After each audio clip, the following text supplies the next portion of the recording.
Pernetti. I am the president of the Mid-Jersey Chamber of Commerce, and we're happy to have all of you here this morning at our second annual International Business Conference. We're delighted to be here at the College of New Jersey, a beautiful facility, and we're so happy that they could accommodate us and we can have this conference here today. We're expecting about 150 people throughout the course of the day. We delayed our beginning a little bit because we understand that there is a traffic tie-up on I-95, so apparently some people couldn't make it here on time. But we expect that they'll be coming in through the course of the day. So we should have a pretty full audience, and we do have a very, very full agenda. So without any further ado, it's my pleasure to introduce to you for some welcoming remarks Dr. Barbara Gittenstein, the president of the College of New Jersey. She has over 30 years of experience as a professor and administrator, and she's the first woman to serve as president of the College of New Jersey in its 160-year history.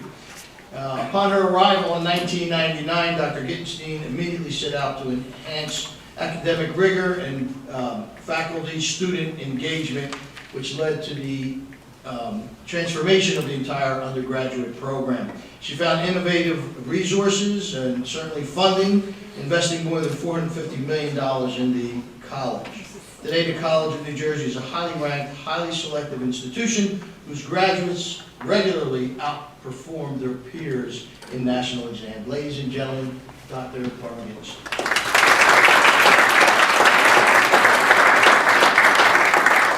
Thank you so very much, and of course I'm very pleased when an alum introduces me, so thank you. Good morning, I'm Barbara Gittenstein, and president of the college. It's a great pleasure to welcome you here today. We're delighted to host this year's Mid-Jersey Chamber of Commerce International Business Conference on our beautiful campus. A special thanks to Bob Pernetti, to members of the Mid-Jersey Chamber of Commerce Board of Directors and staff for coordinating this event. And I also want to acknowledge that Lieutenant Governor, or Governor Kim Guadagno, I believe it is, who will be making remarks later this morning, and to Ron Gabriel, the CEO of Yorktel, thank you for joining us today. I've also looked at the program. It looks like an extraordinarily wonderful program, and I know you will enjoy it. TCNJ has been at the forefront of international education within the state of New Jersey and in the region, and we look to enhancing that. The college has been offering international graduate programs in education since their beginning some 30 years ago in Spain. These programs have grown to include offerings in Thailand, South Africa, Portugal, Vietnam, Egypt, and Taiwan, a testament to our reputation and to the dedication of our faculty and staff.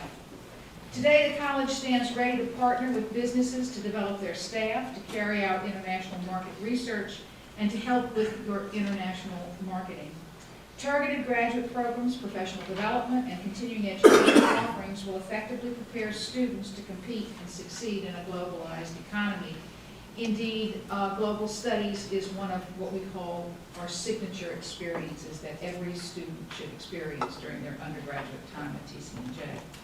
As the college sets out to engage more broadly with the communities we serve, we will be offering more of these programs in areas of high need, so please let us know what your needs are. Once again, I'd like to welcome you and to enjoy each other's engagement on these very important topics and presenters. Thank you and have a wonderful day.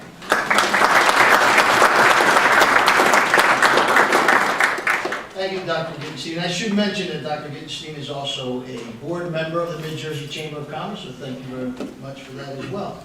As you can see in your program, you also have gotten a program book. We have a pretty full agenda today. We're doing something special, I think, and during our lunch, we're going to have a program of awards for immigrant entrepreneurs who have made a special mark, particularly on the state of New Jersey. So that'll be an interesting program for us today during lunch, so hopefully all of you will be here during that. I would now like to thank all of our sponsors for today's event. Without our sponsors, we would not be able to put this program together and do all the wonderful things that we have. So I want to thank all of our sponsors, which again, you can see in your program book. So please take note of our sponsors here today. Our presenting sponsor today is Wells Fargo Bank. And to introduce our keynote speaker, I would like to introduce to you and call up to the podium our presenting sponsor, Senior Vice President Chantel Capo de Casa, who she's a Senior Vice President, as I mentioned, for Wells Fargo Bank in Business Banking Management. She is also a board member of the Mid-Jersey Chamber of Commerce. And ladies and gentlemen, I present to you Chantel Capo de Casa.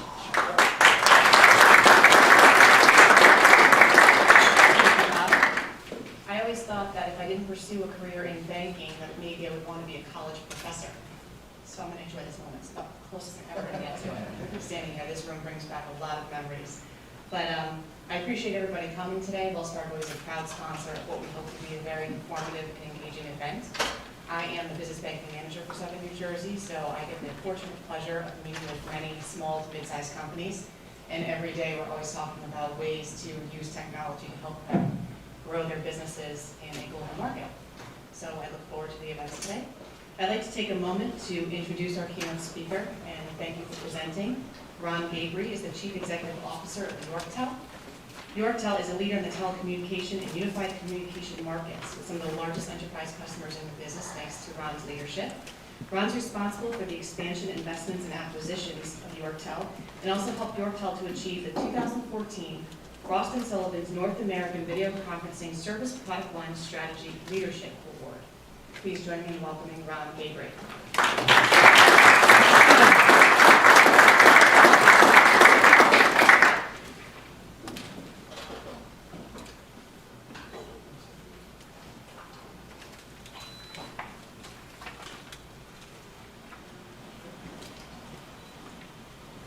Morning.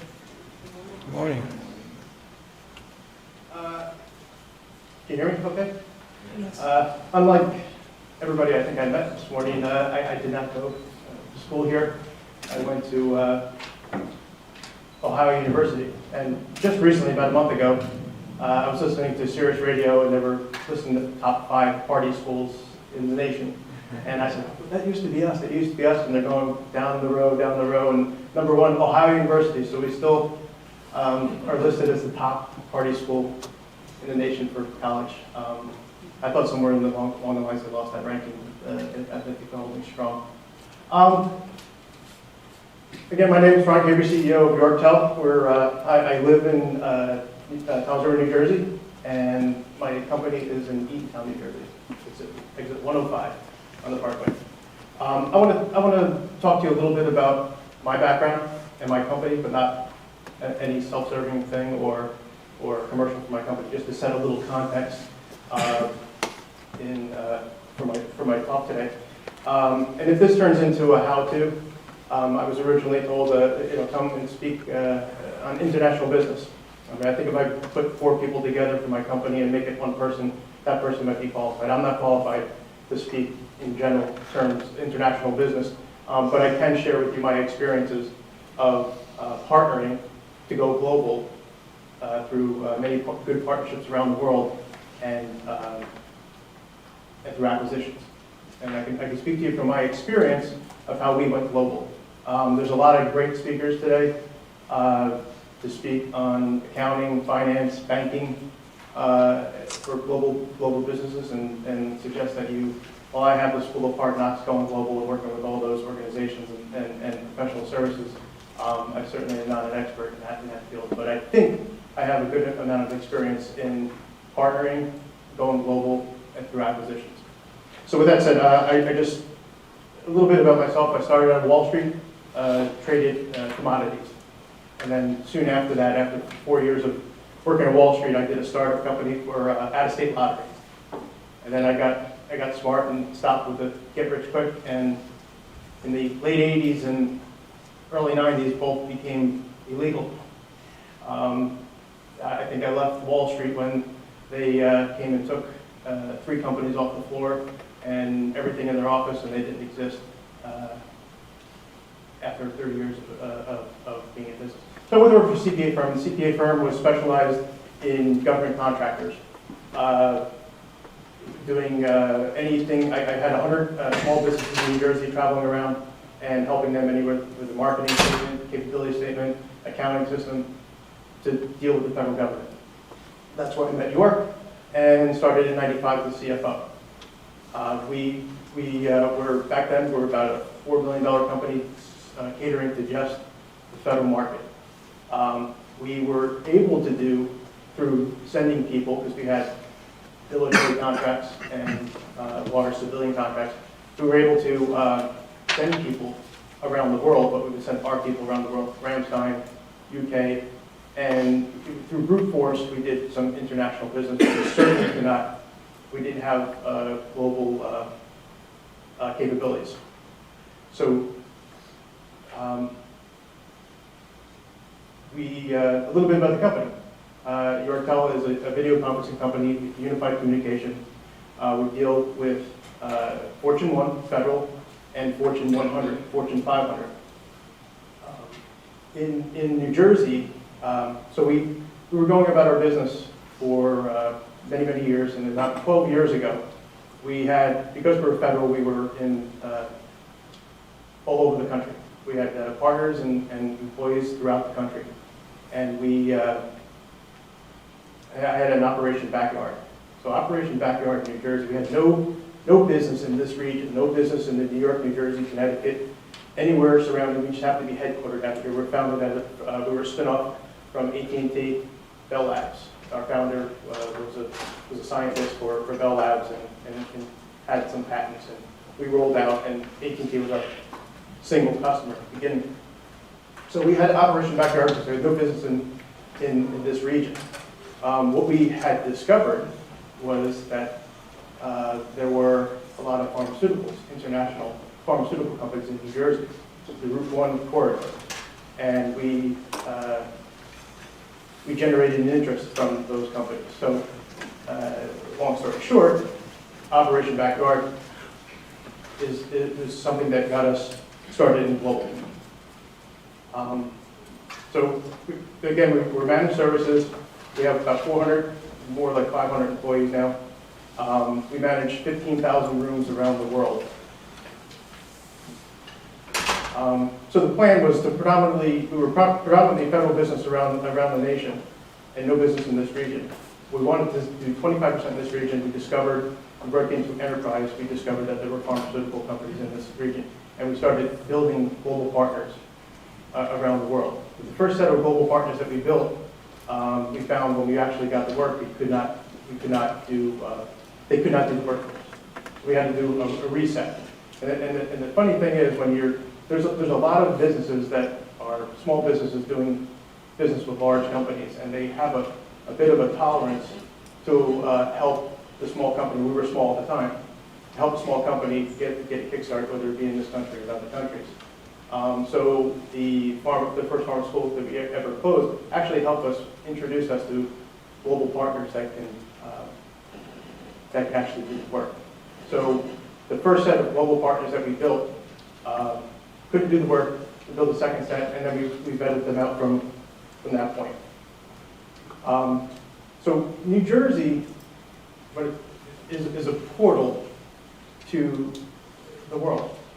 I mean, we have 31, 28, 35 Fortune 500 companies based within we count New York, but based in a 60-mile radius. Right, so these global companies are a foothold into the rest of the world. And when the Earth cooled, New York, and there's actually 2 pages of this, there's 55 Fortune 500 companies based out in New York. Not only are they based out in New York, but there's decision makers that are responsible for global business. Right? And these individuals live in our neighborhoods. They go to our schools. There's 70% of the purchasing power happens outside the United States. 90% of the consumers are outside the United States. So a lot of these individuals that we were able to build relationships with, and there's another page here, in New York, it is second to none. So when we look at why New Jersey is a good place to do business, I think it's, you know, we have our beaches and our mountains, but I mean, I think the main reason is it's a portal to the rest of the world. To go global is actually any other state, right, in the country, it would be New Jersey. The likes of which, so this is us. Yorktel is fortunate enough to, and a lot of them are in this region, but there's some of them are throughout the world. We're doing business with all these companies as a, you know, we started out as a $4 million little company, and we built global partners. So, global partners, it's an art. Building the global partnership, anywhere from getting the mind share of the companies out there to really being removed from the end result of the business of what you're providing for your customers, is a hard thing to do. We have probably about 16 global partners out there and handling 83, 81 countries any given day. But that wasn't, so to take it to the next level was to look at one of the partners or a handful of the partners to make acquisitions, to be able to, the next level of our plan was to acquire some of our global partners, to have an organic presence in these countries, what our services for our customers. So we made, this is our coverage right now. We could pretty much do business in most of the countries, and it's with a catapult off of customers in this country. So we set out to have an organic presence. We looked at two companies, one in Asia Pac and one in the UK. We were looking at them at the same time, couldn't do both. We ended up finding a like-minded partner in the UK, and we made an acquisition. So international acquisition was a little bit different. It was interesting because I made many acquisitions, and this particular one was, you know, they sit in their attorney's office, I'm in my attorney's office, and we sign papers, and the deal is done, and we don't even see each other. However, I'm going to be working with these people, and we want them to, of course, stay forward. Just a little side note, interesting story, and this is not necessarily a how-to, but really decide on the bank that you're going to use when you're financing something like this, because in the 11th hour, the bank had a problem. And we just signed the deal, and we're done, and we're going out to dinner, and we're having a celebration dinner, and we're in the cab, and my CFO's in the front seat, I'm in the back seat of the van, and finding out from our bank that they're not going to be able to fund the next day or anytime soon. And the deal is done. And my CFO is sitting in the front seat, and she said, are you listening to this, what they were talking up there? No, I'm talking about shoelaces in the back seat, because I'm trying to figure out how to explain to these guys how they're not going to get the money tomorrow, and see what their reaction is going to be. So anyway, we go to dinner, we go back to the hotel, my CFO goes up and does some work, and I go to the lounge with the two owners, and they said, well, what we were talking to Judy about was, we're wondering if you pay us 10 days from now instead of tomorrow, for tax reasons. Something I didn't understand. And I was like, I think we could do that. I think we could do that. And I was like, excuse me for a minute. And I called Judy, and I said, Judy, what the heck? I told you I wasn't listening. I was about to tell these. So anyway, there's a lot to learn about international business banking, investors. I think we did pretty well with that acquisition. I mean, I could talk a whole day on integrating. The integration of a company internationally is a lot harder than this country. I mean, we made a purchase 3 years ago, and we're still dealing with some pains of the international, you know, the pond being between us, and trying to be systems and process and people and leadership and organizational structure. It puts a little bit of a different twist to it when they're not close by, and a lot of trips back and forth. So we're setting our sights on Asia Pac next. We still do a lot of partnerships. We have a lot of pharmaceuticals, a lot of banks that seek our services. So the secondary effect for us was our US-based customers, they were giving us business when we had partners. But when they found out we were more organic in these regions, the floodgates opened up and they had a bigger trust, and we're seeing a whole lot more business. On top of the fact that now we're able to market to multinational companies outside the U.S.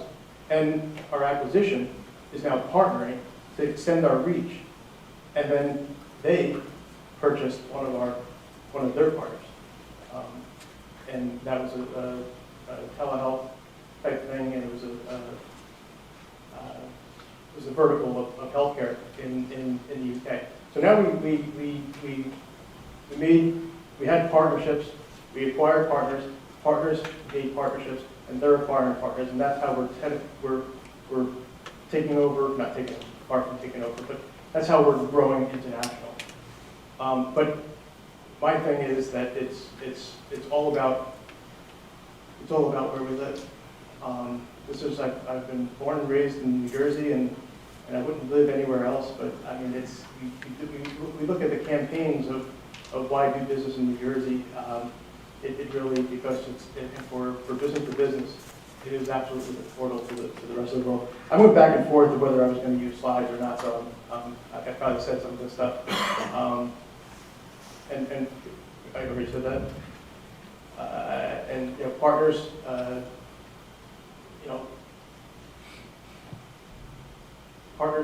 partners, and making the acquisitions. So for us, it's Asia Pac next, and I think we have something pending for sometime next year. But the secondary fact of being able to market, because years ago we were marketing outside the U.S. from the U.S., and I had my top guys going international, going to Asia Pac and marketing Sony and what have you, and all the executive offices were dark because they were in other countries trying to market. Really putting the trust in the partners through after acquisition is very key. Let's see if there's anything else. Things to consider when acquiring. I mean, it's again, it's the sake of the how-to. Dealing with a well-known legal entity in finance and looking at all the accounting issues is paramount. Knowing the nuances of the market. I mean, I was making the acquisition in EMEA when EMEA economy was going south, and to really understand the timing of what you're doing. It's got to be a like-minded company with a process. Something that it helps if you were partnering and you build a process to be able to report into after the acquisition, but it has to be complementary to your business. Wasn't necessarily the case when we did it, but helped the economic environment. I think we paid a premium for the organization because it was strategic to us, because of all the business we thought we were going to get, and it was a three-year delay, but it's starting to prove out. Some of our U.S.-based customers giving us more and more business. I mentioned this before. I mean, to think that 70% of the purchasing power is happening outside the U.S., 90% of the consumers, understanding that most of us do business to business, but consumers drive business to be developed.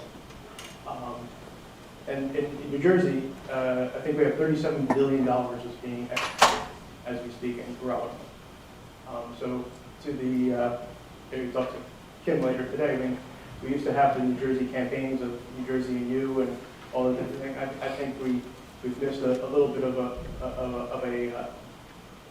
broader marketing sense of New Jersey and why do business here, and then the attractions to big companies and even little companies that turn into big companies. I have my son is in college right now, and he's not even getting into the internet and commerce through virtual commerce. He started a company in college, and he's doing business with his junior. He's doing business in other countries that 20 years ago would be really, really tough to do. And his goal is to pay for his last year of college, and it's amazing. I mean, from Uberizing organizations to the virtualization. I mean, that's what I'm talking about is the actual presence.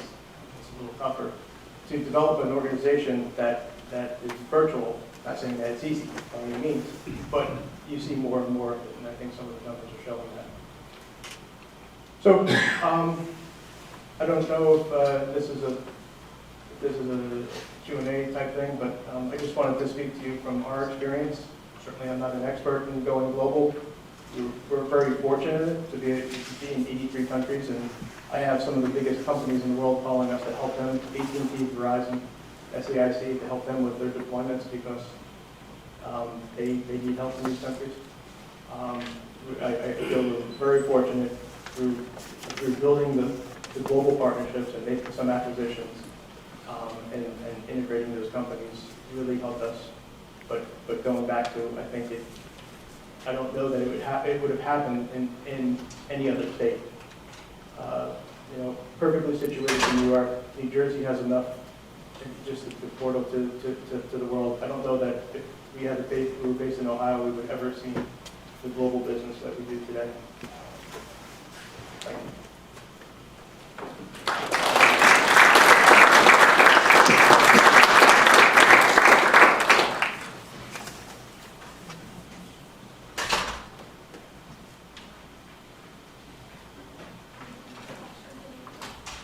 I have one question. Yeah, sure. How did you use, you had a list of large companies, right, in the first few years. How did you leverage them to go overseas? Was it simply that you got business from them? Yeah, we actually, we finding we were generating an interest for our services. We built a global partnership and basically said, well, we can do it. We've done it through force, through our organization, but now we're going to be trusted partners. And we tripped. The first set of partners couldn't do the work.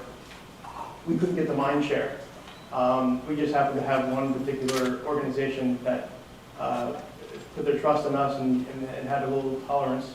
We built a program, an international program, because they didn't have a really good experience with the big guys anyway. Built an international program around that one customer for a couple of years. And we honed in the better partners.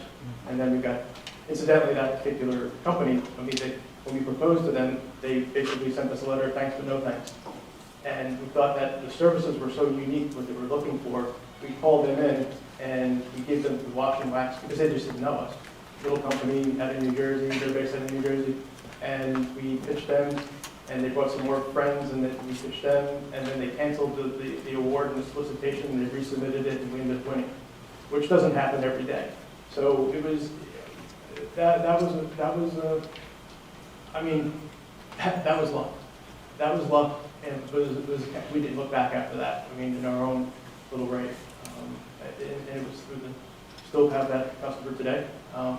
They like the services so much, they're in the third recompete. This time they're not going to recompete it, they're just extending our contract, which we're going through pricing negotiations because everybody thinks that we're going to give you a 5-year contract, the prices should be lower when we already have really good prices. But it was basically that one customer that really put their trust in us, that we were able to build a global program around, and then pharmaceutical after pharmaceutical, then bank and bank and bank. And we had Google for a while when they were going fast and furious. So if you're with Google, we were doing everything for Google for the years when they were exploding. And they said, well, they brought us in and go, well, we're going to give you a lot of work, so we just want you to push back on us and let us know what you can and can't do. And 1 week later, they said they want this. No, we can't do that, but we can do this. Oh, that's unacceptable. So just they forgot after 1 week. So we were doing for those companies some of the really hard to reach countries, and it takes practice and building trust and partnerships.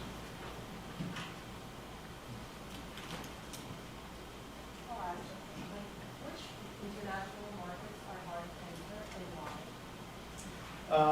Again, not being the expert, I mean, I can tell you what is easier is basically, we now have continental Europe pegged like we do the U.S.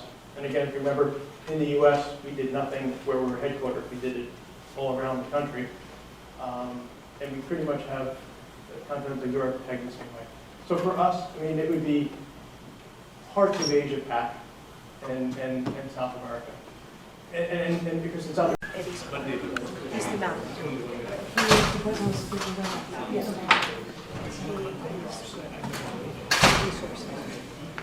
gonna go up. Also, Jean can help you out as well. She's also. Oh. No, I heard. she has a business that. Good morning, everyone. NEC will do.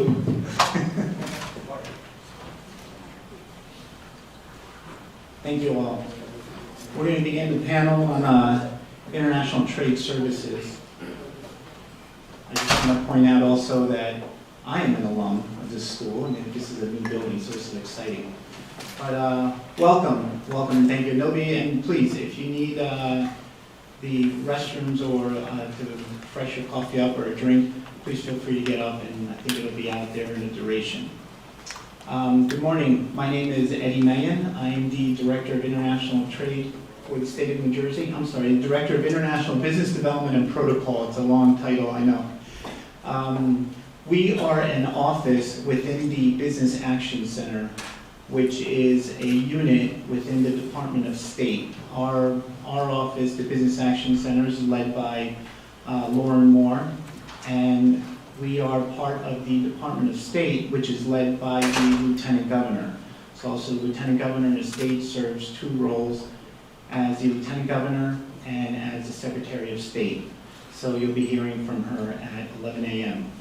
Our office, what we do is we primarily help companies export their products. And we do it in many different ways, through advocacy, through protocol, and through trade research and some commercial diplomacy. We work closely with our federal partners, who I'm going to introduce to you in just a second.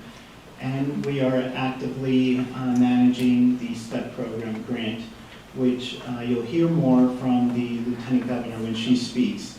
And we will be here for the duration. I just wanted to quickly point out, in our office, our trade specialists, we have William Spear, who's on the panel, but I'll introduce you in a second. But also in the back of the room is Ms. Jean Chang. Jean, if you want to wave to everybody. So Jean handles the Greater China region, Australia, and many of the companies here are familiar with both of them. If not, we have a table upstairs in our lunch, where we'll be having lunch. So all three of us will be available at all times to answer any questions.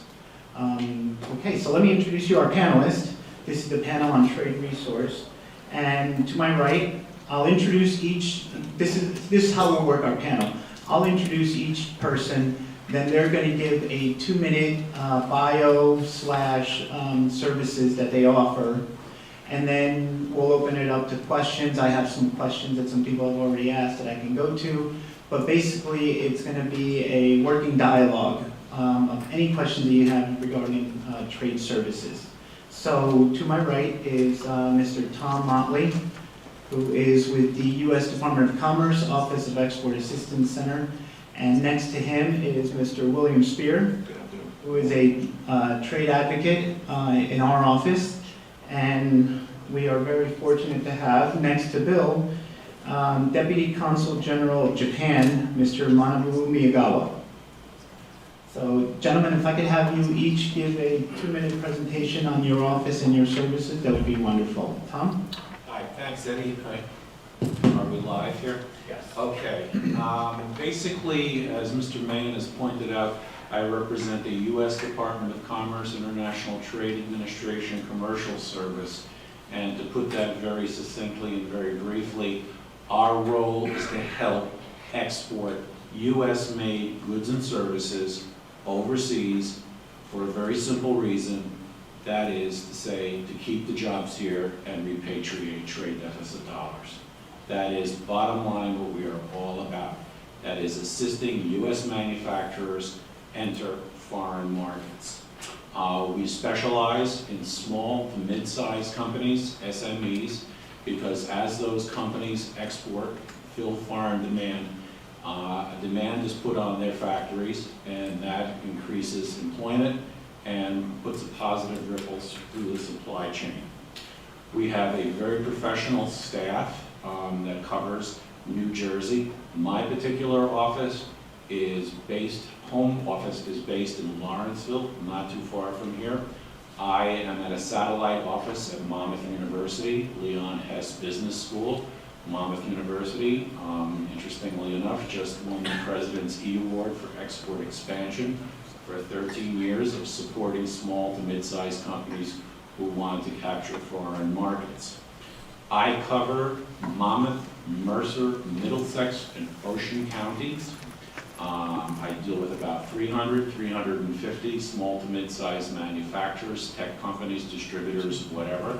And I make house calls. I try to visit about 4 companies per week. We have 2 ladies in our office who cover South Jersey. That would be Burlington County and Atlantic County on down south.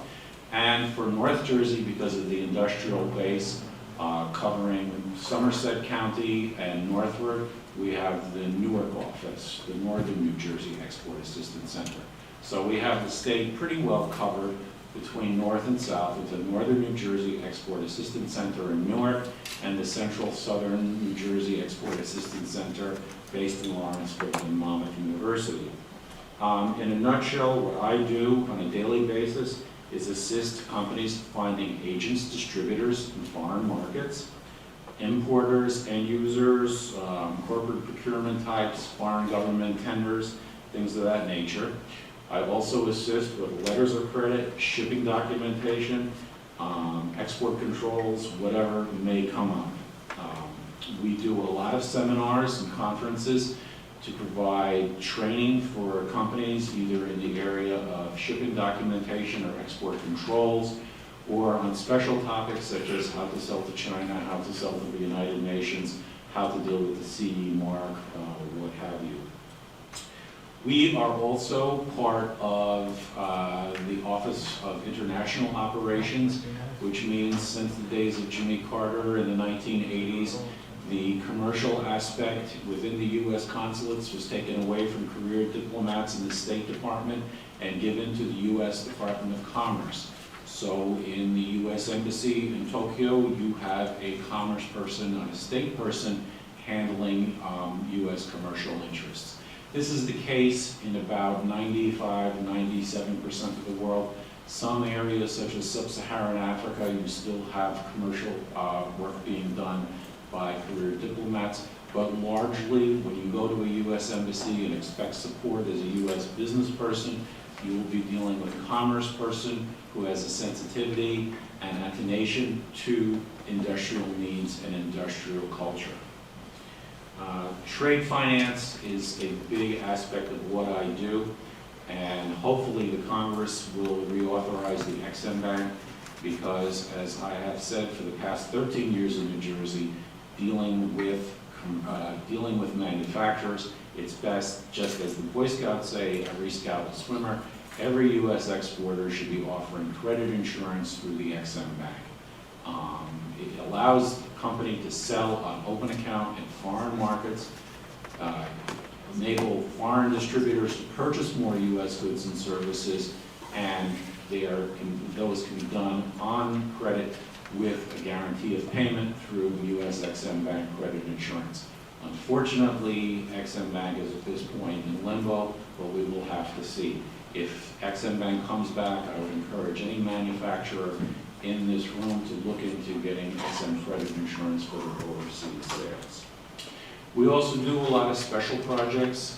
Right now, we are partnering with Hanover Fairs USA to get more American companies to exhibit at Hanover. So if anyone has any interest in the Hanover show in Germany in April 2016, please let me know. We are working very closely with our partners at the state of New Jersey to allocate some grant money to assist with the cost of exhibiting overseas. I'm available at any time, to answer any questions and to provide any kind of assistance. My phone number is 732-571-3641. Again, 732-571-3641. And again, I reiterate, my whole purpose is the export of U.S.-made goods and services overseas to keep the jobs here and repatriate trade deficit dollars. That's us in a nutshell. Thank you, Tom. Thank you. Bill? Actually, I was wondering if I might defer to my guest from Japan today. These are- Absolutely. Please. Council General?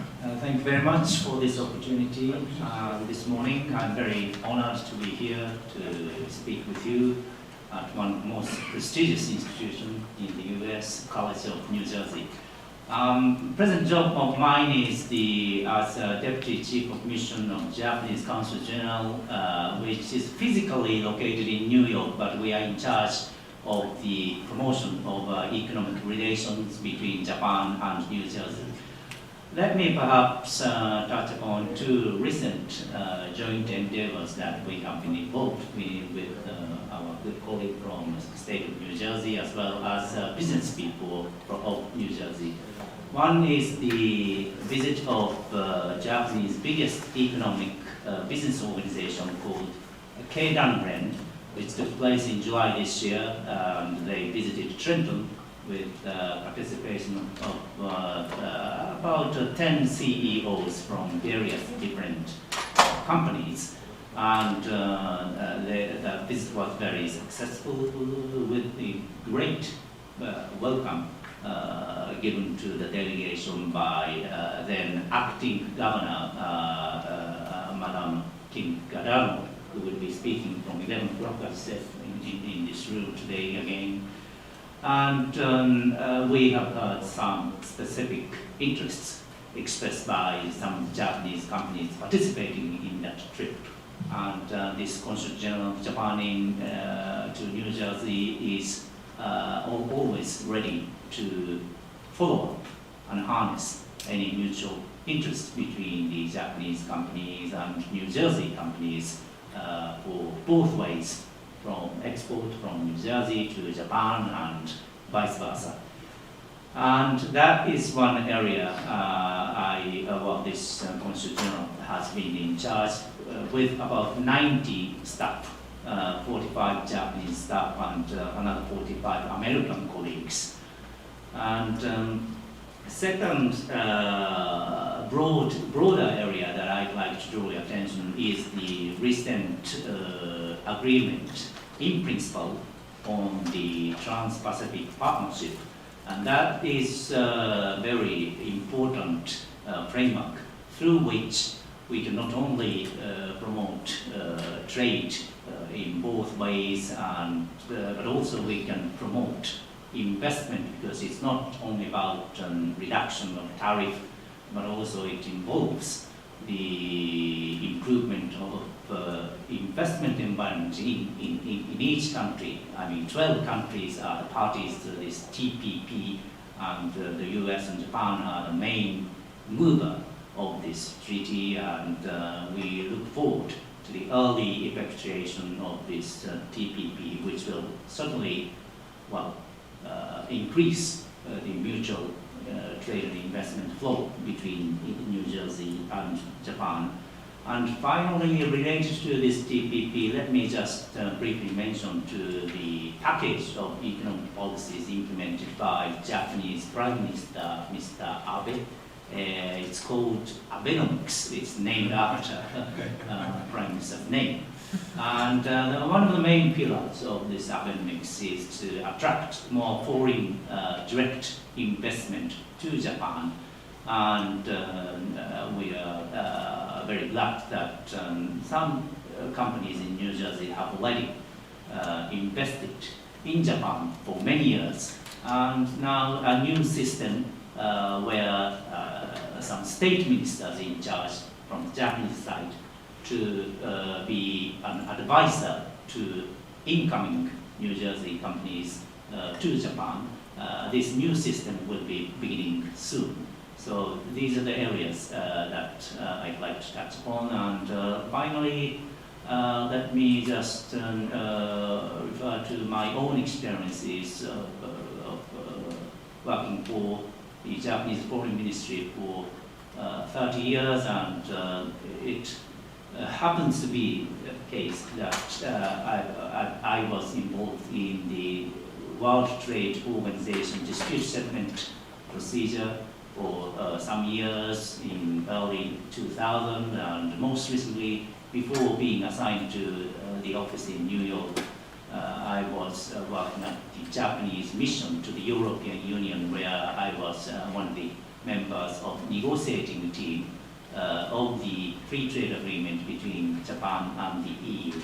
The purpose of Japan-EU EPA is almost same as the TPP that I have already touched upon. So maybe I should stop here to pass my microphone to you.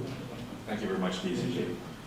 William Spear, member of the Business Action Center, which is led by the leadership of Lieutenant Governor Ken Guadagno. The Business Action Center's executive director is Mr. Moore, Mr. Lauren Moore, and then the Office of International Business Development and Protocol, led by Director Eddie Mann, who is today's moderator.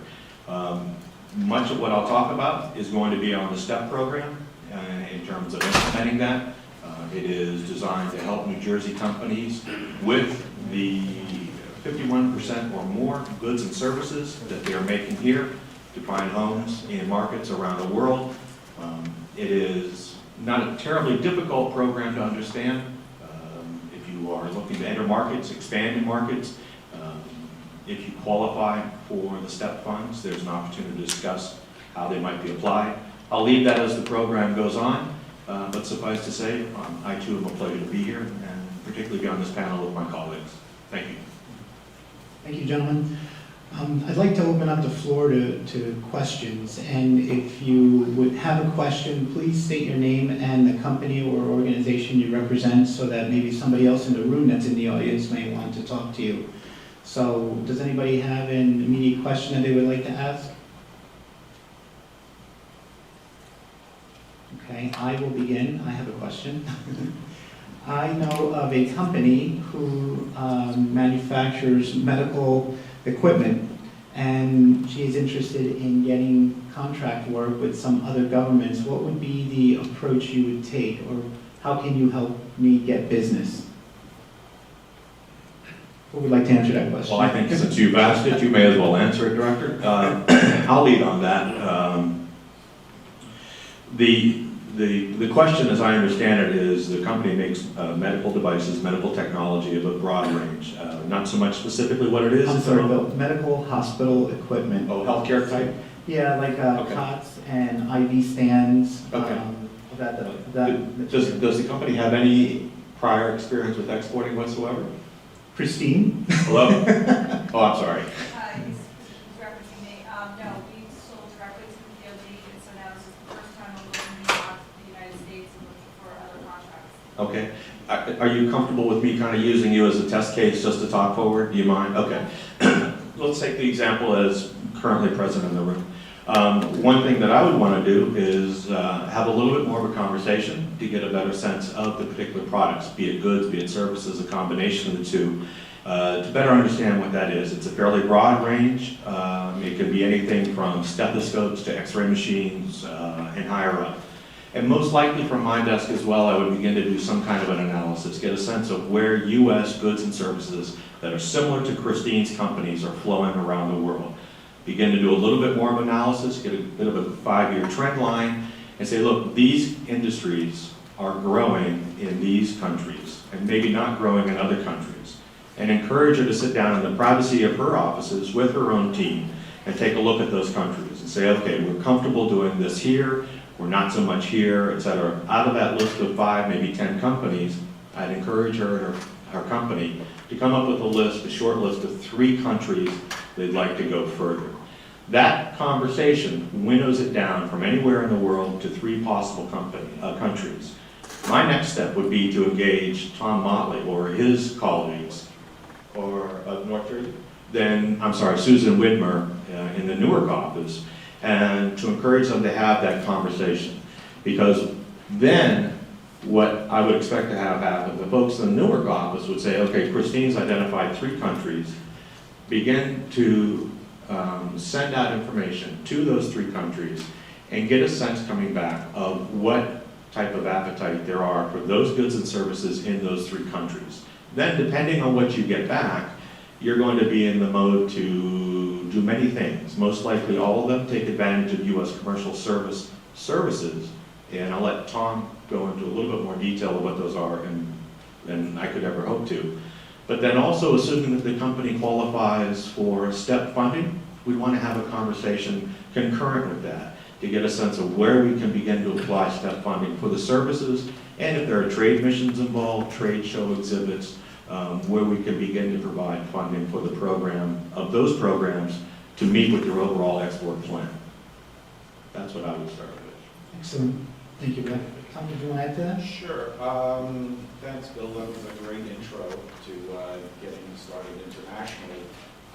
The first thing I would do is look at my website and make sure it provides the proper presentation of the company, and consider putting on that website an international page that makes it quite clear that you are a manufacturer, because as a manufacturer in international business, you have a degree of leverage that a commercial company does not have.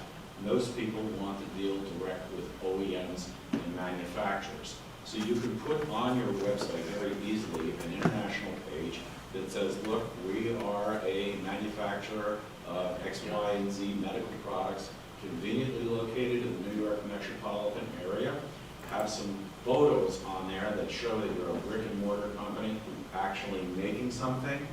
And then at this point, decide, or somewhere, how you want to sell internationally. Do you want to sell through an agent who's basically just a salesperson, or do you want to sell through a distributor? Most manufacturers want to build up an international network of distributors, okay, wholesalers who buy and sell on a regular basis, usually quarterly stock shipments. If that's the case, then you can put on that international page a simple statement that says, due to international demand, we seek qualified foreign distributors. Here's our policy on distributors. Do you offer credit? What about exclusivity? What about stocking orders? What about training? Put your policy towards distributors on that page as well, and then you can have a push button on there, like a click submit, that opens up a questionnaire which they fill out online to give the background on the company and the company profile. This is a very quick way to jumpstart some international activity and sort of gauge, okay, where your markets may be.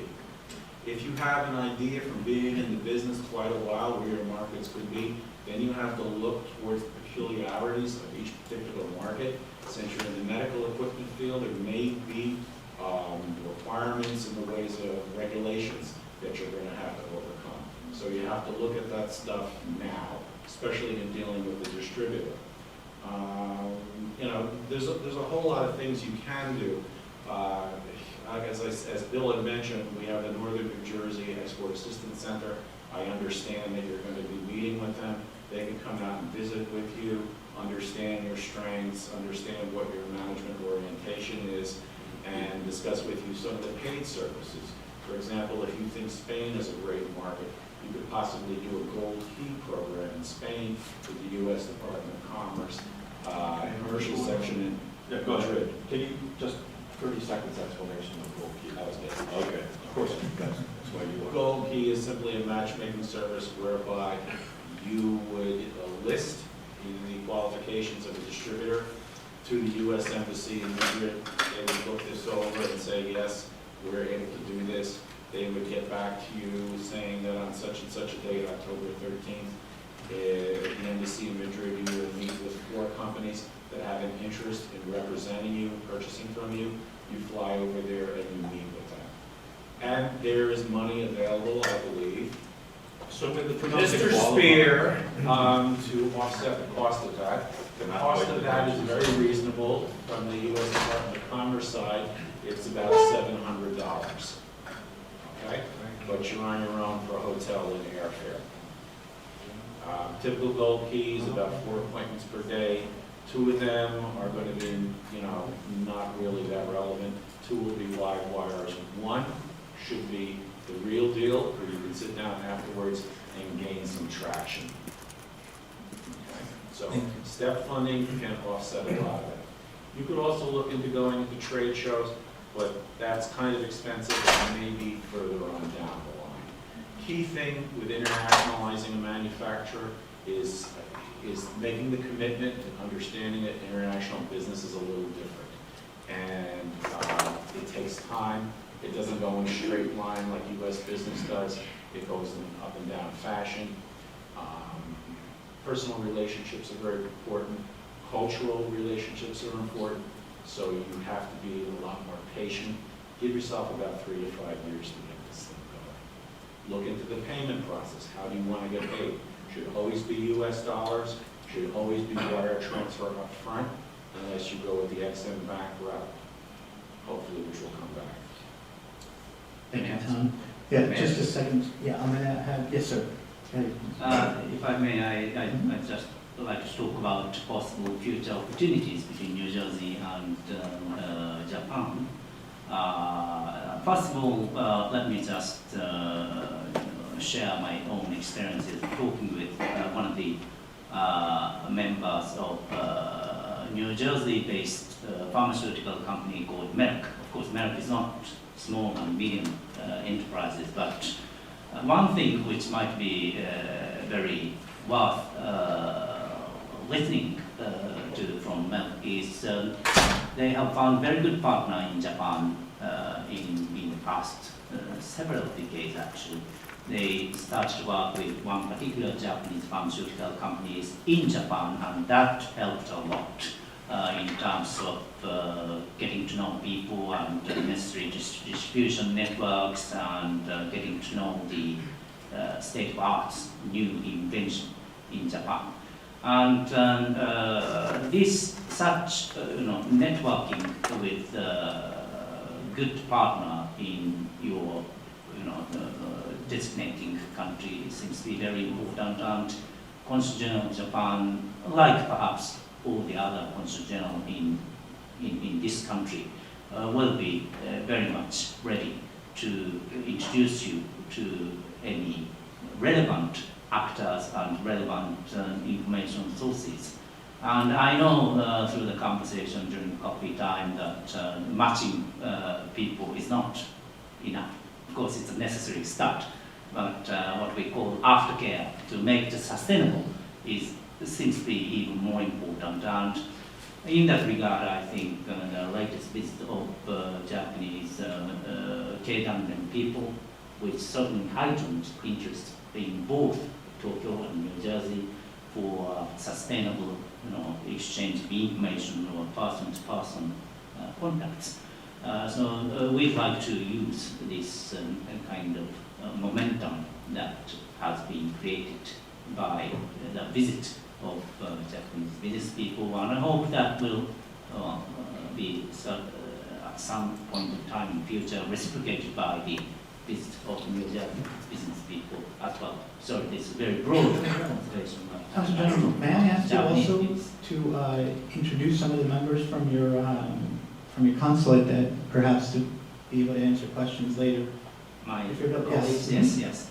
Today I have two colleagues of mine from the Consul General in New York. Mr. Keita Kawabe is there. He's from the Economic Department, and his background is the Japanese Auditor's Office. He is assigned as a consul from the Auditor's Office.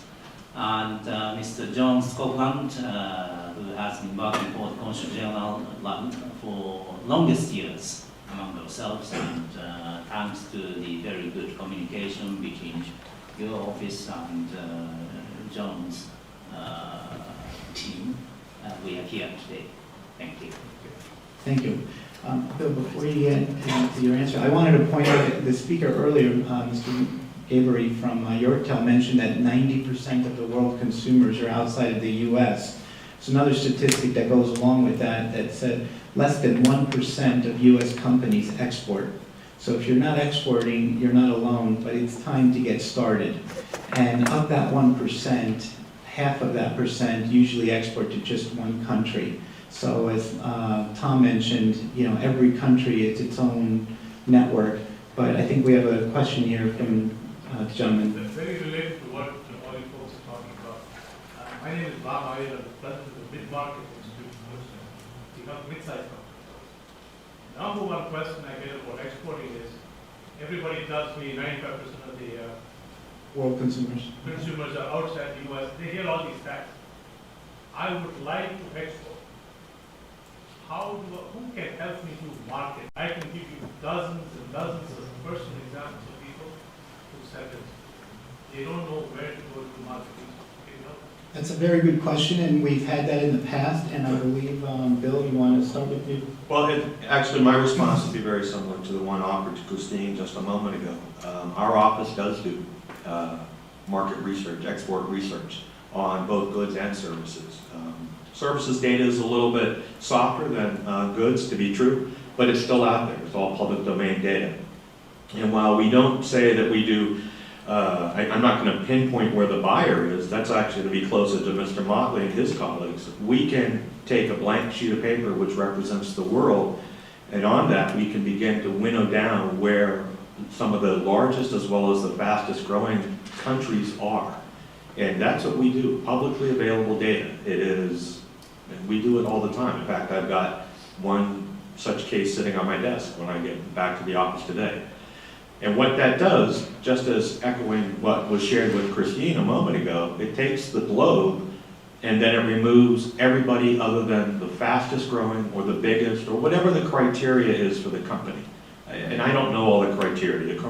Each company will have its own criteria. But then, the director has said several times our partnership with the federal government, in this case USCS, which is Mr. Motley. We introduce to USCS, be it Tom and his peers or the folks up in the North Jersey, and that's where they go out into the individual countries through either an embassy, a US embassy, or a consulate, and they share the data based on what the company is looking, either buy it, find an end buyer, buyer, agent, or representative. Is there a market in this country for the company's goods and services? And that, from the state of New Jersey and my desk in particular, that's how we begin to get over that hurdle of, yes, I want to export, but where do I go? And what I'd like to do is just stop and, hand it over to Tom as well. I've been doing this a long time, and generally speaking, somebody sitting in a manufacturer is going to be getting over the years faxes, telephone calls, indications, inquiries from overseas that can pretty much use these as data points from their industry basis to determine where in the world there would be a market or a demand for my goods and services. But as Bill has pointed out, there is a ton of market research out there in the public domain. Some of it is somewhat general, some of it is specific. The embassies, the commercial officers themselves pump this out on a daily basis, so that's available all free of charge. At the same time, a lot of companies, manufacturers particularly, which is what I deal with, they are members of trade associations based in Washington, D.C. In addition to lobbying for the interests of that industry sector, they also produce a lot of international market research. So, the research is out there, and there's plenty of helpers out there. Question is, as you say, getting the customer.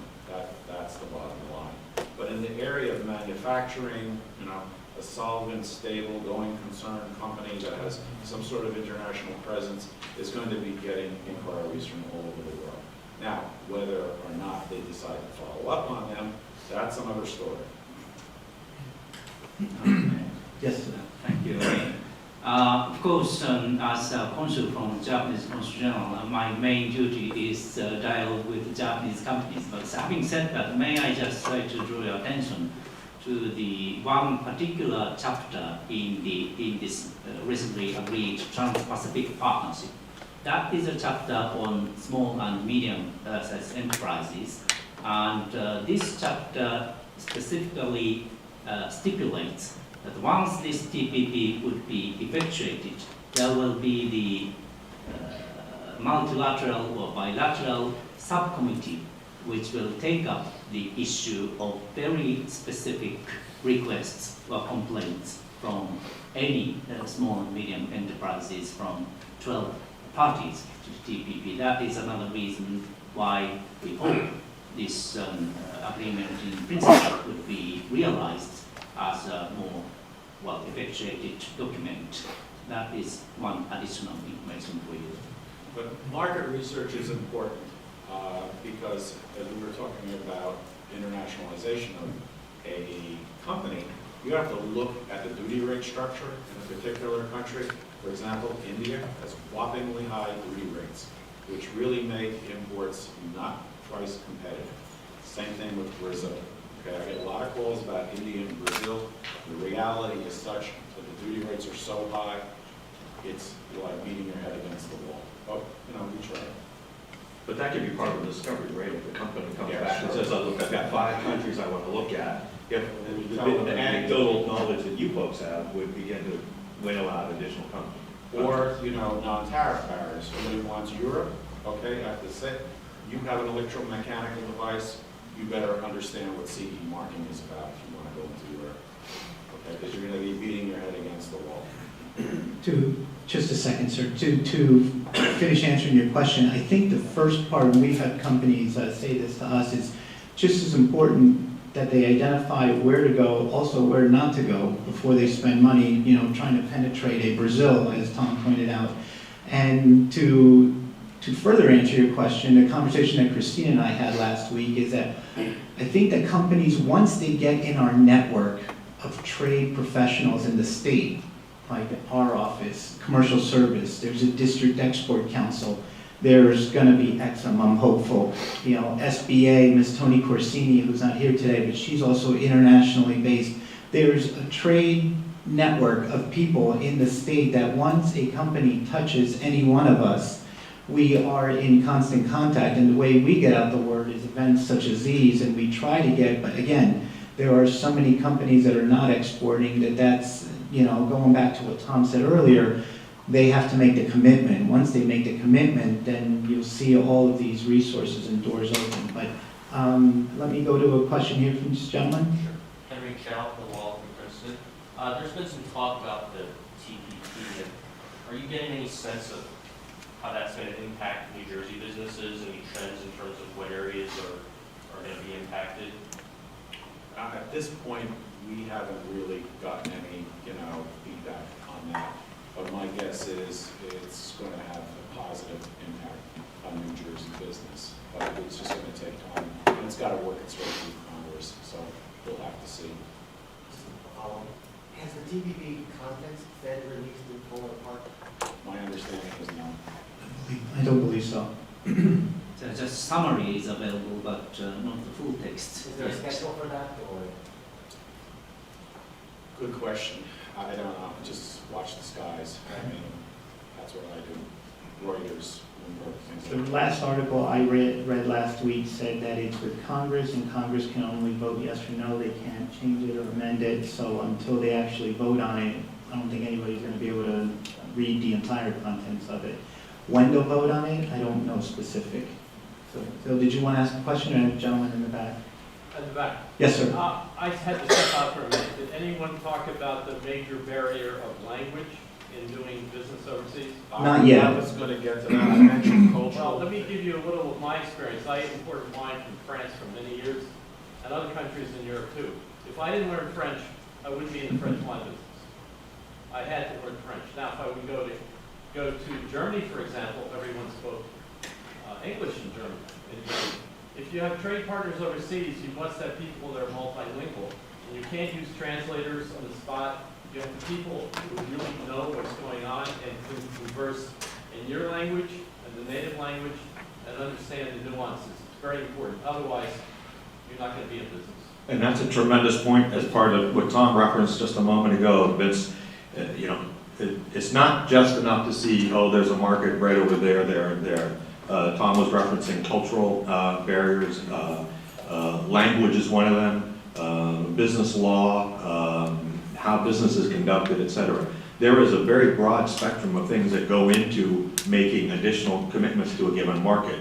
Again, I'm going to defer a lot of times because Tom and his colleagues have their own colleague network in country. And those are the kinds of feedback, it's fair to say, that would come back from you folks in consultation? Well, most companies will have a U.S. Distribution agreement that specifies English. Okay. Okay, So that's it. It doesn't solve the problem. The problem is you have to communicate with people locally, writing contracts in English. There's nothing wrong. Their You can say distributor, any, Americans want to speak English.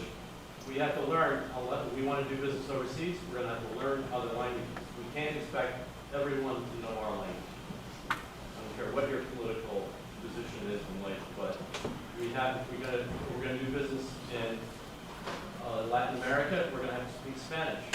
In Europe, Chinese, Japanese. How many people know Japanese in the United States?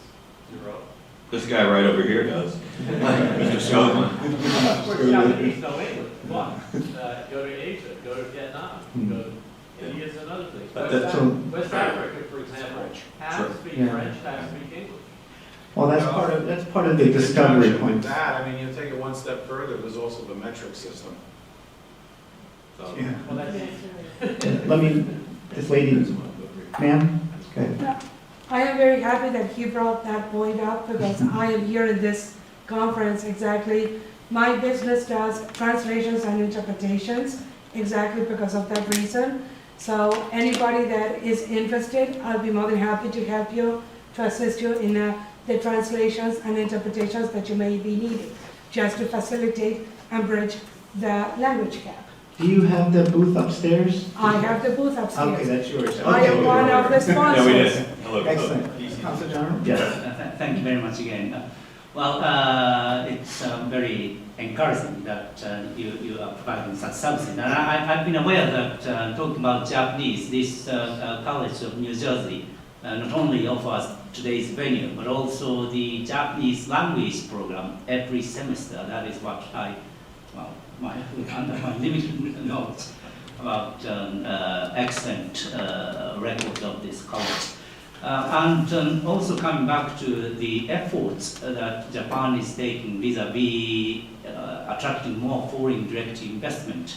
This involves some government money spending on the upgrading of the necessary facility like transportation, hospitals, or even shopping at the nearby shops in Tokyo for incoming English-speaking business people.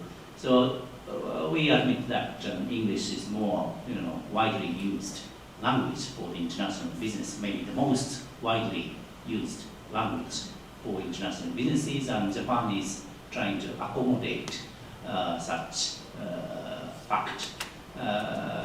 While we certainly appreciate the increasing number of the Japanese learners, but this is what we are trying to do. And this is one of the, so-called 5-point package plan approved by the cabinet in March this year to attract further foreign investment to Japan, upgrading of language-related infrastructure. Thank you. Just a quick question, and it's a great segue, Council General, to a question I have here written down. Go ahead, sir. No, Mark Soto from NSA. My company facilitates business between Japan and the States, small and mid-sized companies. That, to his point, I agree that language, ability, and cultural sensitivity and awareness is very important when you're going overseas. But as a small business owner, you're limited. It's great you were able to learn French, but you can't expect to learn the world if you're the only operator or if you have a small company. That's why there's companies around that will facilitate. Mine is very niche, it's only Japan focused. But if you need help getting access to Japan, you can use us. We have a table up there too. We can do Japan for you, freeing you up to do France or Germany or an easier place to not limit yourself. Either you need to learn everything and limit what you're able to do, or you need to find trustworthy strategic partners to help you do the things that you can do. And I think there's a lot of help out there. I'm from Guatemala, and I know for Guatemala and some of the other Latin American countries, English is usually the choice language rather than learning Spanish, usually. But you can speak But- English and still not understand. Exactly, yeah. But I have a question here that was a good segue is, and I think this one is more for Mr. Spear, is how can I apply for the NJ STEP program and what can I use that for? Okay. Yeah, I can take a swing at that. There is an online survey that is 3 pages long, at the State of New Jersey STEP program homepage, and it asks some basic questions.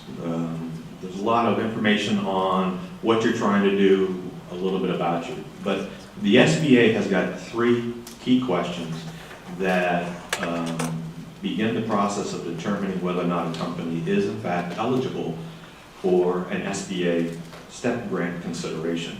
One is the company must be in business for more than a year. The second is the company must be profitable in the immediately preceding 12 months. And then the third point is that the company must be small in the eyes of the SBA. And that is its 6-digit 2012 NAICS code plus 1 additional factor depending on the NAICS code. If it's a manufacturing company, it tends to be employment. If it's a services company, it tends to be revenues. There are some arcane ones as well. If you're electric generating, it determines how much kilowatts you produced in the last year.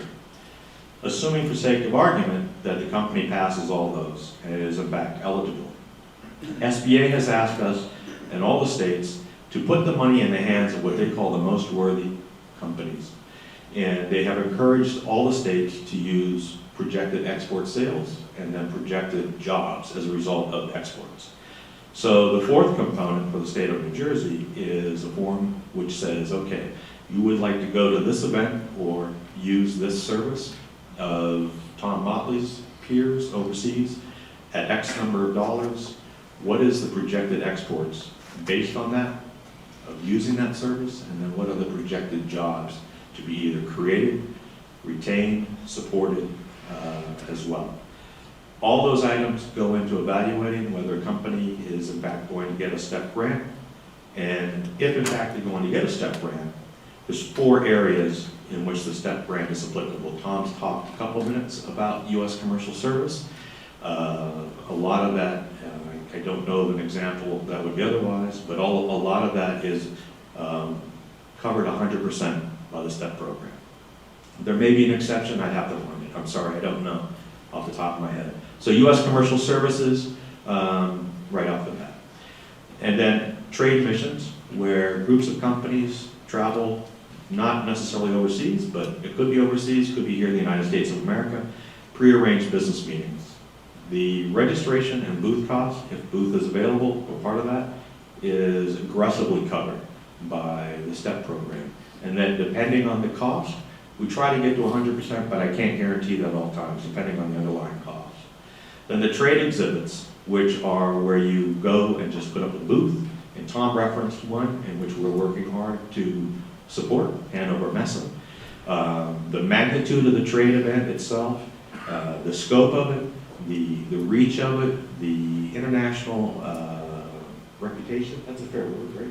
International reputation of the event is such that it draws people from around the world, and just by standing there, there's an organic flow of business opportunities that go by you.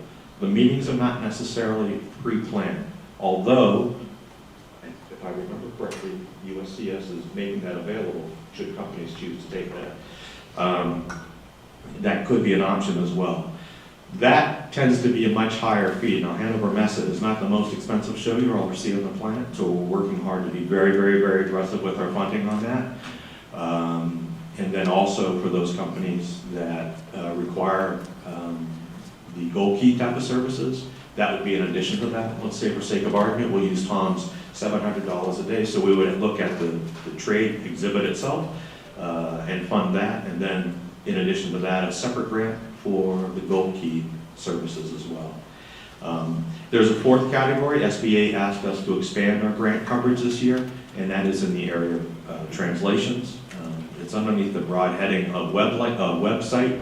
Tom was talking a moment ago about internationalizing your web presence, and if a company qualifies, we'll be able to find a way to support that. The SBA has put a hard cap on that at $3,000 per grant, but certainly we can find a way to make sure a company that's eligible for that does in fact get that.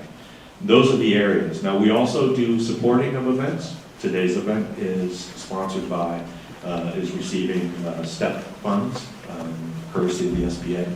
And so those are the areas in which companies can participate, STEP grants for the different export activities. Thank you, Bill.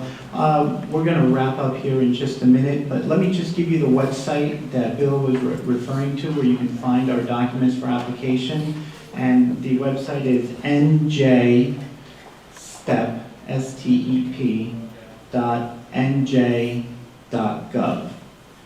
The application is free. All of our services from the state of New Jersey are free. Another thing I want to point out is we cover the entire state, so we work closely with Tom's colleagues up in the North office, and Susan Whitmer's office.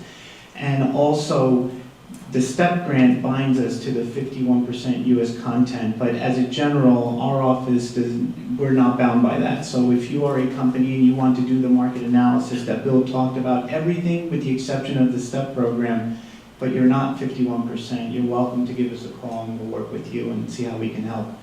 Unless somebody has a pressing question, I'm getting a sign that we're done. And we are, I pointed out Jean, the gentleman, and we are available the rest of the afternoon, and we're going to be upstairs for the, we have a booth, and you can grab any information that you'd like. If anybody has any questions, gentlemen, I want to thank you for the information. Consul General, thank you for staying, and I look forward to seeing everybody in the rest of the afternoon. So have a great day. And actually, you got about a minute because I see her walking into the room. So if you want to freshen up your coffee or whatever, then she will be introduced to speak. All right, thank you.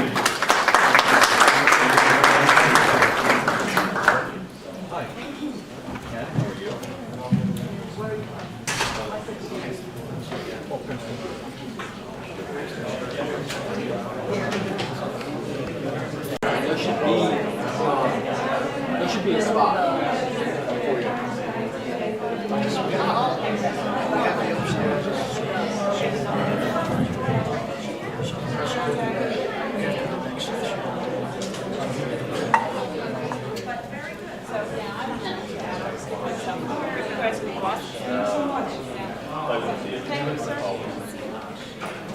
Audio on.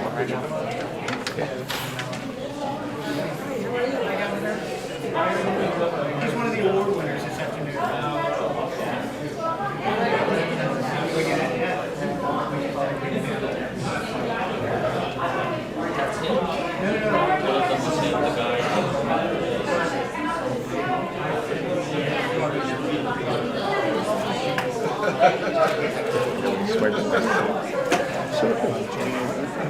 I got a spot up there.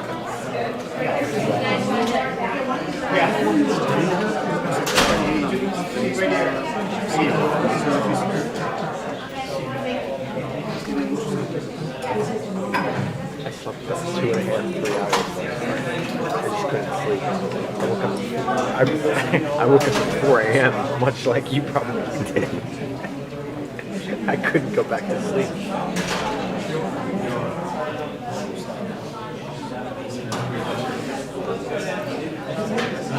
That was a well-deserved day off yesterday, though, for all of us. You were out in some weather this weekend, right? It rained a little bit when you were out. Friday. Did you feel sick when you were riding at all? No? Something It was like yesterday. I think it was yesterday. You were talking to me.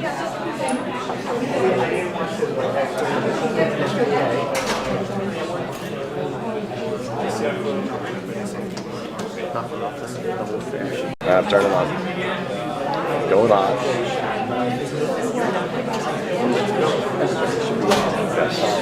I'm gonna go get it. All right. I'm gonna come back to town. All right.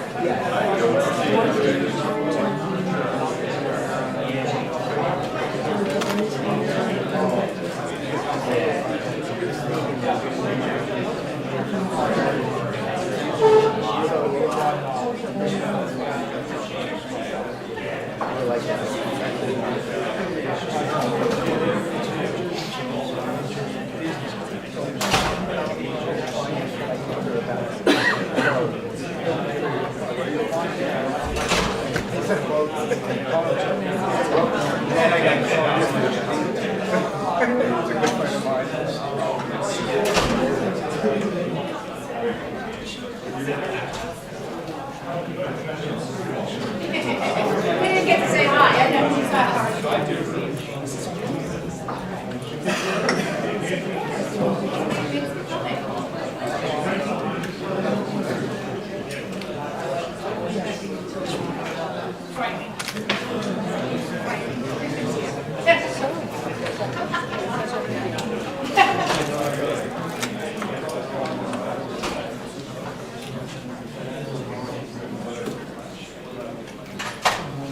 Okay, ladies and gentlemen, thank you for reconvening with us this morning. Hope you had a great session. I heard a lot of good comments from the session earlier this morning. We have another session following this, two breakouts actually following this, and then our luncheon with the awards. We are extremely pleased and honored and fortunate to have with us today as part of our conference the Lieutenant Governor of the State of New Jersey, Kim Guadagno.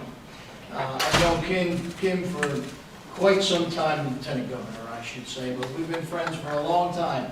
And I can tell you this, that no one is more passionate about this state than she is. No one is more passionate about the business climate in this state than she is. She's been around and she's spoken at a number of our events in the past, always encouraging business people to do more and that they can do more. And when she came in today, she talked to me about, she was so happy about this conference, being here at the College of New Jersey, the wonderful attendance that we've had today.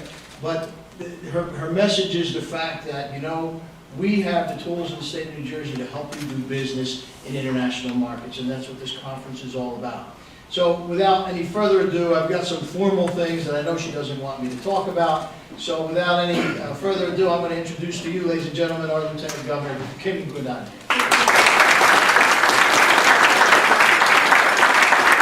Thank you, everybody. For those of you that have never heard me give this speech, I will tell you one thing. By the end of the next 15 minutes, you will walk out the door with my cell phone number. Now, for those of you that understand why I give that out, you know I give it out because I believe that the fastest way to cut through red tape in New Jersey is to have the cell phone number of the person who lives down the hall, take a left, take a right from the governor of the state of New Jersey, because that is the fastest way I can convince you as business people that we really have a different way of doing things here in New Jersey. Now, it is my cell phone number. It is my only cell phone number. You have it in the back, right, Kiana? You have my cell phone here. Hand me the cell phone.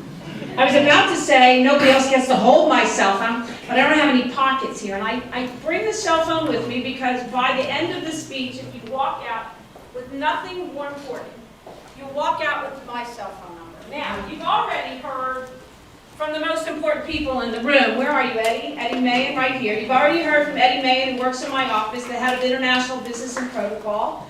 You've also heard from Bill Spears in the back, he translates between the Business Action Center and International Business. They are the people that really do the work and make me look so good, and I want to say thank you for that. And I never want to hesitate to introduce the absolute best connection and hidden weapon we have in the state of New Jersey for expanding exports overseas, and that is Jean Chang, and she's always embarrassed when I do it, but Jean, please stand up.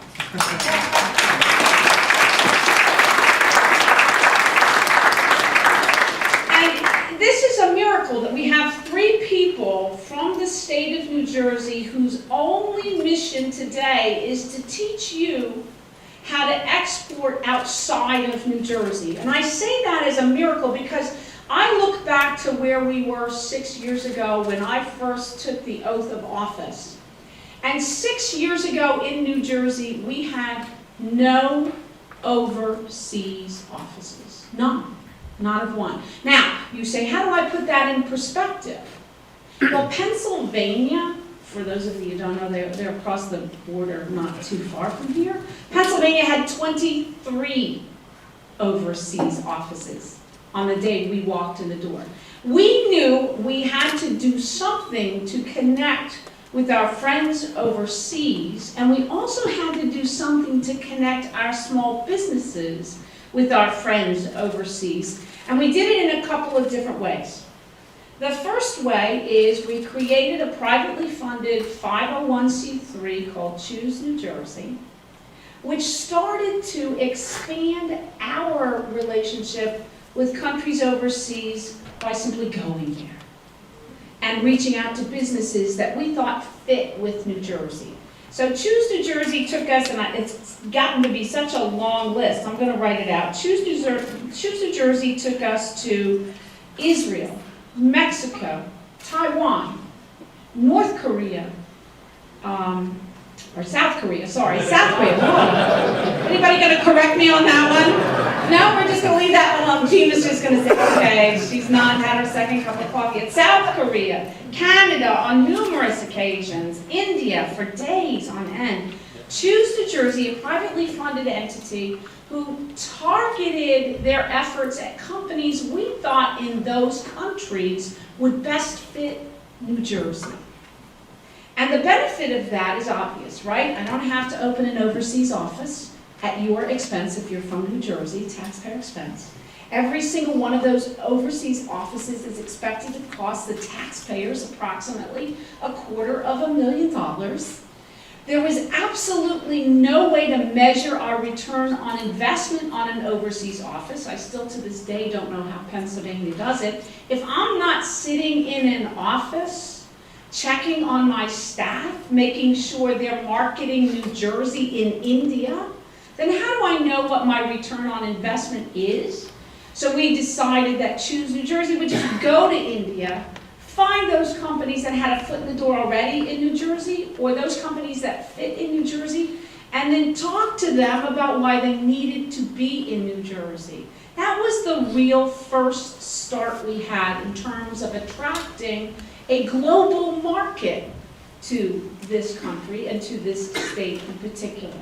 It didn't cost you as taxpayers anything. Then we found, as a result of that, that people were asking us, well, where's your international business office? Who do I call if I want to provide or bring foreign direct investments into New Jersey, or if I'm a business person and want to export business outside of New Jersey? And we didn't have that entity. So about 2 or 3 years after we came into office, we created the International Office of Business and Protocol, which is what Eddie Mahan runs today. Eddie, raise your hand. I know you're already here, but Eddie runs it. And his job is to get you answers. If you decide you want to market overseas, or if you happen to be one of the many offices who represent countries from overseas here, Eddie's job is to connect your businesses from your country with businesses here in New Jersey with the help of Bill Spears and Jean Chen. And that's what they've been doing for years. In fact, they've been doing such a good job that we have begun to apply for grants that help you as companies, New Jersey companies, help you go overseas and market your business overseas. Now, I don't think, Eddie, you've talked about the STEP grant yet. But the STEP grant is really a grant that was funded by the federal government in a competitive way. We applied for it, and in the first year we applied for it, I'm getting a little ahead, the first year we applied for it, we were one of just 24 states that won the grant. Last year, we were one of 40 that won the grant, but we also saw an increase year over year because of how good we used our grant and our STEP services of 81%. We went from something like $200,000 in STEP grants and change to more like $498,000 in STEP grants. Now you say, what is a STEP grant? Well, the short version of a STEP grant is best seen in examples. Best seen by a conversation or a grant that was awarded to a company, a tiny little company called Jace, just last week. A tiny little company got a couple $1,000s so they could go over and market themselves at an international fair that they wouldn't otherwise have gotten to go to because they wouldn't be able to justify the cost of the airfare. They went over. They're marketing their New Jersey company overseas now because of a very small, not a big number, but enough to encourage them to go overseas and play with the big boys, if you will, and girls. It works. It's beginning to work. We have, right now, you know already, and I think you probably talked about already, exports are incredibly important to the New Jersey GDP. We're about $36+ billion. It's important to us that we continue to increase our exports overseas. It's also important to us that we continue to attract foreign direct investment from overseas, which is why we have such a fabulous, almost personal, and I think some of us have personal relationships with some of the foreign entities you see in this room today. The Japanese are here. Please raise your hand. Thank you. We've had dinner and lunch together in Trenton. We have representatives from Colombia. He's parking his car. He'll be here in a minute. I'm going to tell that story. Ecuador, Taiwan, Hong Kong, all of them are here because of the great relationship we've been able to develop, not only through our Choose New Jersey program by going over to visit them, but them through our International Office of Business and Protocol, reaching out to them and bringing them here to show them the valuable assets we have to sell here. And then also finally encouraging them by showing them that New Jersey is an educated workforce, logistically perfectly located between international airports, a very connected highway system, a very connected railway system. It's a really great place for their businesses to come and start to do work. So, for example, in Hong Kong, and I know Steve Barkley is here, we had a chance to use the STEP grant to start marketing our wine, yes, I said wine, to overseas, because we have a very fruity wine in South Jersey created by a company called Tomasello Winery.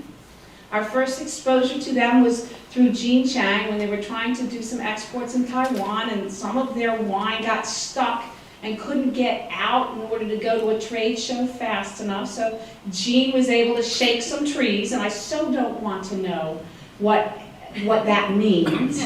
But they were able to start their export system by getting a toe in the Asian market years ago.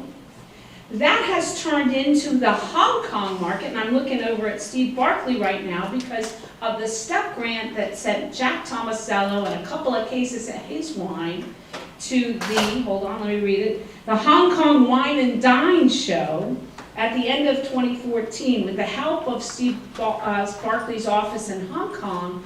That one small little show turned into container trucks full of emergency wine being sent overseas in time for the Chinese New Year's. Now imagine you're a small little winery in South Jersey and you get an order like that from Hong Kong. Your entire business plan changes overnight. That's what this particular seminar is about. Make a relationship with STEP. Make a relationship with Hong Kong today. Exchange cards. And maybe you'll see the Tomasello Winery literally a miracle overnight occur in your business. You know, there's 230,000 businesses, small businesses in New Jersey. 21,000 of those companies today do business overseas. 90% of those businesses are small businesses. If we can expand the number of businesses who do business overseas, if we can do to you what we've done for Tomasello, then you will hire 1 or 2 more people. And if you hire 1 or 2 more people in New Jersey, our unemployment rate that's gone from 9.8 down to 5.7 in the last 6 years, we could literally wipe out that unemployment rate if everyone in this room and everyone you touch decides to go into the export business, has a successful story like Tomasello and another one I'm going to talk about here, a successful business like that. That's what the goal is here. Lower the unemployment rate, give you the confidence in the market, in the global market, that allows you to expand your business. Stay here in New Jersey, but do business overseas. Or do what they're doing in Taiwan, or what we've done with Taiwan, the EB5. The very first, I believe, and Jean, correct me if I'm wrong, the very first EB5 program we're doing with the help of the Taiwanese and Friendwell Group, who I have met with on occasion. They are beginning this Hackensack Main Street Development Project, which is going to put 1,100 or so people to work in Hackensack. And if you've ever been to Hackensack, Now, I know it's not in your area, Bob, but it needs all the help and the love it can get. And with the work that we've done through our International Business and Protocol, there will be billions of dollars worth of investment in Hackensack and an EB5, the very first one we've ever done with the help of Director Ling, who is here today too, to make sure that New Jersey doesn't lose out on what an EB5 is and can do for us. And if you don't know what an EB5 is, you're going to have to ask Jean because she knows much better than I do. But all I know is that New York, Pennsylvania, Maryland, all have multiple clusters of EB5s, which are investor groups, companies from outside of the United States who come and invest in our state. But how many do, there's clusters, literally. You can go to the Department of Labor and see a cluster of EB5s, meaning investment in New York, investment in Pennsylvania, investment in Maryland, investment all around us, all around us. How many, up until the Friendwell Group, did we have in New Jersey? 0. What's the matter with us? It makes absolutely no sense. We are one of the most diverse states, if not the most diverse state in the country. We have more scientists and engineers per square mile than any place else in the world. We have the leading pharmaceutical companies, we have the leading chemical companies, we have the leading fragrance companies. We actually have the leading foodie companies as of the last couple of years. There is absolutely no reason why foreign investment is not coming here and putting their money in our small businesses so our small businesses can grow. So we have to thank Tico and Director Ling's office for helping us, and he's from New York, helping us set up our first EB5, because that will be your next conference, Bob. How do I set up an EB5? How do I take advantage of those investment dollars? How do I bring those investment dollars here so I can use them to expand my own company? Another example is Colombia. We have to thank Colombia right here. I saw you. I got back to you.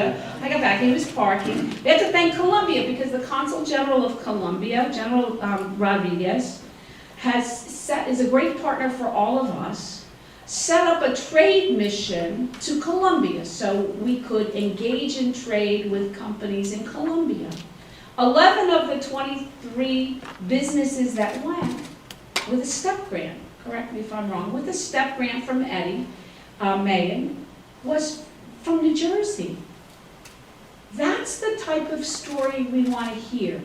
That when there are trade missions going overseas with a little help, small grants, $1,000 or $2,000, we want to partner with our friends in the Consul General's offices like Colombia and get overseas to open that market to all of you as small businesses. I don't want to forget, and I will if I don't just simply look down at my notes, I don't want to forget that it's not all going out. It's not all businesses, small businesses who will get the tools they need to start exporting outside of New Jersey, outside of this country in this conference.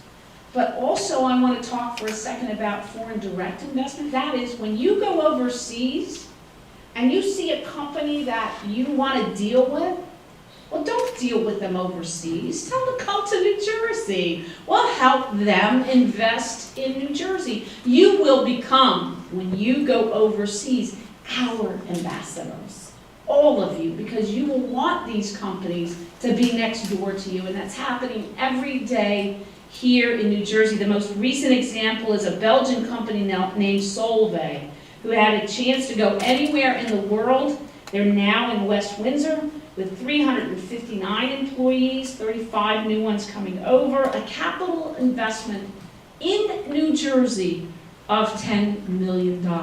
Money that could have gone anywhere in this country, staying here in New Jersey and helping New Jersey grow. All because of the work that all of us are doing to make sure that New Jersey stays the fabulous state it is to not only raise a family in, #1 in the world, but also to open and create and develop a business in. So I'm going to leave you the same way I always do. First, I want to say thank you for all of you that are already exporting You have certainly provided $36 billion into our GDP, something I think a thank you is completely inadequate for. I want to congratulate Eddie May and his team for winning an 81% increase in his STEP grants. Eddie is going to be the most popular person as soon as I leave because they're in the process of taking applications for STEP grants right now.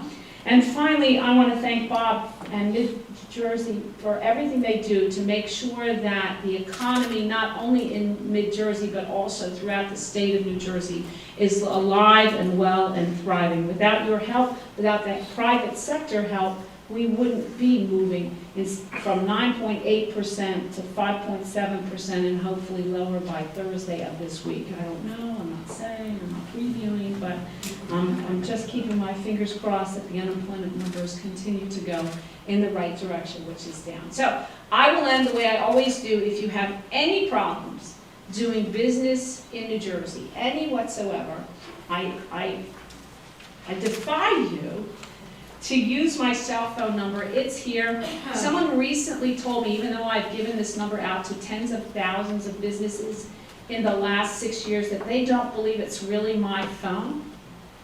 So I bring it and I turn it on because inevitably this is New Jersey. One of you will dial it just to check. It is, I get it, 609-575-8111. 609-575-8111. You can text me, I will send you my email address, I will get someone like Eddie or Jean or Bill, any of the experts that know what to, will get back to you, can give you the right answer as opposed to me, who will just say, let me talk to, Eddie. Text me, call me, there's nothing more fun than having someone challenge. I can't believe you all are so well behaved in this room that no one is dialing it right now and it's not ringing, but it works. I find it works. There's only 8 million people in the state of New Jersey. Really, I can take the phone calls. That's what you pay me to do. Get your money's worth. Thank you very much, everybody, and congratulations. Have a fabulous next couple of days, couple of hours, and congratulations to the honorees today for all you've done for the state of New Jersey.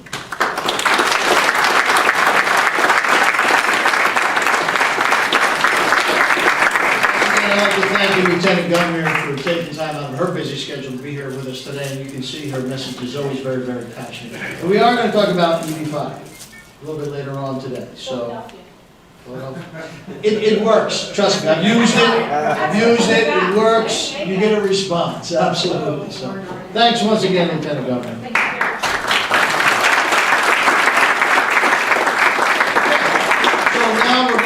We have 2 more sessions, 2 more breakouts in this next session, and the staff will direct you to where they are. Thank you.